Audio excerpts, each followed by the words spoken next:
Baiklah, terima kasih kepada kawan kami yang sebelumnya. Saya akan melanjutkan dengan pembahasan penyusunan kebijakan akuntansi di pemerintah daerah.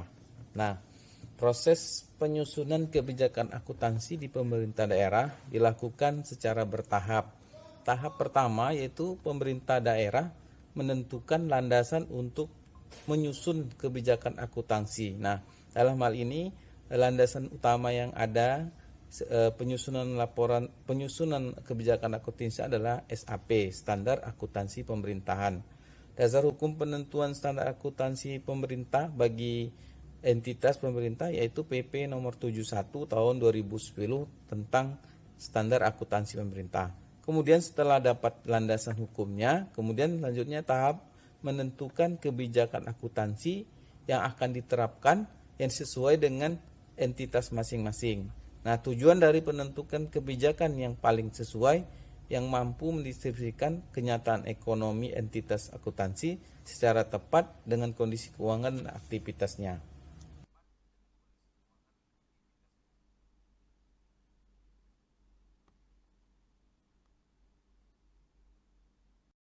Selanjutnya, seperti yang sudah kami jelaskan tadi, ada dua tahap dalam penyusunan kebijakan akuntansi yang ada di pemerintah daerah. Yang pertama adalah penyusunan kebijakan akuntansi pemerintah. Penyusunan kebijakan akuntansi yaitu di pelaporan keuangannya. Nah, berdasarkan Peraturan Pemerintah Nomor 71 Tahun 2010 tentang Standar Akuntansi Pemerintahan, maka kebijakan dalam pelaporan keuangan ini kita melihat dari PSAP, yaitu ada PSAP nomor 1, PSAP nomor 2, PSAP nomor 3 sampai dengan nomor 12 dan juga nanti akan ditambah dengan IPSAP ya. Nah, ini akuntansi pelaporan keuangan ini menyajikan nanti tentang bagaimana penyajian laporan keuangan yang ada di pemerintahan tersebut. Nah, ini nanti ada bagaimana bentuk laporan realisasi anggaran, kemudian laporan arus kas, kemudian catatan atas laporan keuangan, kemudian laporan keuangan konsolidasi dan laporan operasional. Isi dari kebijakan akuntansi tentang pelaporan keuangan ini inilah dia.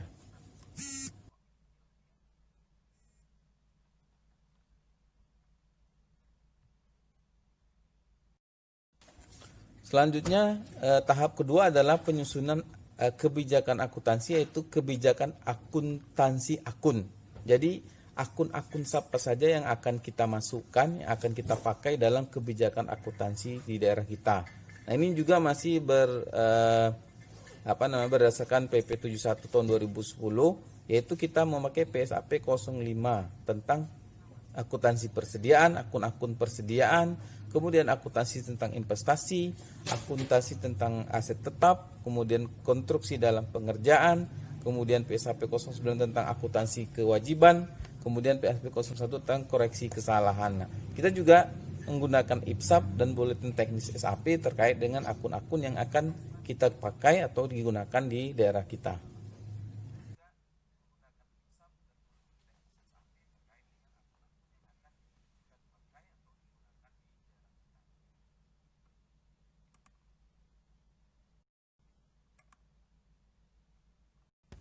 Nah, apa saja sih isi kebijakan akuntansi itu? Ada beberapa item yang ada dalam kebijakan akuntansi.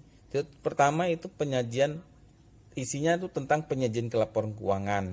Ada nanti namanya laporan realisasi anggaran, laporan perubahan saldo, kemudian laporan operasional, kemudian neraca dan laporan perubahan ekuitas, kemudian laporan arus kas, kemudian catatan atas laporan keuangan, kemudian selanjutnya itu akuntansi tentang pendapatan LRA. Jadi bagaimana pengakuannya, bagaimana pengungkapannya, bagaimana hal-hal yang terkait dengan pengakuan pendapatan LRA.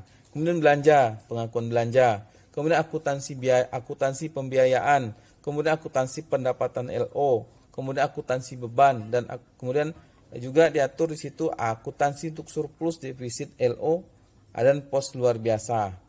Nah, kemudian diatur lagi investasi jangka panjang, kemudian aset tetap, dana cadangan dan lainnya, kewajiban, ekuitas, kemudian koreksi kesalahan, Perubahan karena apa? Karena perubahan estimasi akuntansi, karena perubahan kebijakan akuntansi dan operasional yang tidak dilanjutkan. Nah, selanjutnya yang terakhir itu adalah laporan keuangan konsolidasi. Jadi itu isi-isi dari kebijakan akuntansi yang berkaitan dengan mengatur akun-akun tadi seperti apa dalam pengakuan, pencatatan dan pengungkapan dan lain sebagainya.